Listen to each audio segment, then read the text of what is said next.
రాష్ట్రంలో పనిచేస్తున్న 1.11 కోట్ల మంది కార్మికులు వేతన జీవులకు శుభవార్త. వారికి ఇస్తున్న కనీస వేతనాలు సోమవారం అంటే జూన్ 1 నేటి నుంచి పెరగనున్నాయి. దీనికి సంబంధించి కార్మిక శాఖ ఉత్తర్వులు జారీ చేసింది. అలాగే కనీస వేతనాల పరిధిలోకి కొత్తగా మరో 10 రంగాలను చేర్చడంతో మొత్తం ఉపాధి రంగాల సంఖ్య 77కు చేరింది. వేర్వేరు షెడ్యూల్డ్ రంగాలకు వేర్వేరు జీతాలు కాకుండా అందరికీ ఒకే విధమైన వేతనాల చెల్లింపు కోసం తెలంగాణ ప్రభుత్వం ఏకీకృత నమూనాను ప్రవేశపెట్టింది.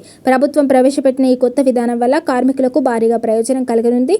దీని ప్రకారం హైలీ స్కిల్డ్ వర్కర్లకు గరిష్టంగా నెలకు 20,000 వరకు వేతనం లభించబోతోంది.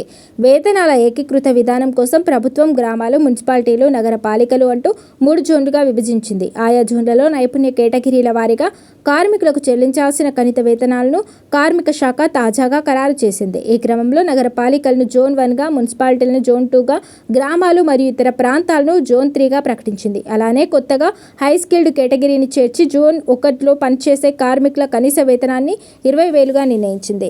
మిగతా రాష్ట్రాలతో పోలిస్తే తెలంగాణలో కార్మికుల కనీస వేతనాలు చాలా తక్కువగా ఉన్నాయని, వీటిని సవరించాలంటూ కార్మిక సంఘాలు, వర్కర్ల అసోసియేషన్లు 2022లో హైకోర్టును ఆశ్రయించాయి. ఈ అంశంపై చర్చించేందుకు కాంగ్రెస్ అధికారంలోకి వచ్చాక డిప్యూటీ సీఎం బట్టి విక్రమార్క నేతృత్వంలోని మంత్రివర్గ ఉపసంఘం ఏర్పాటైంది.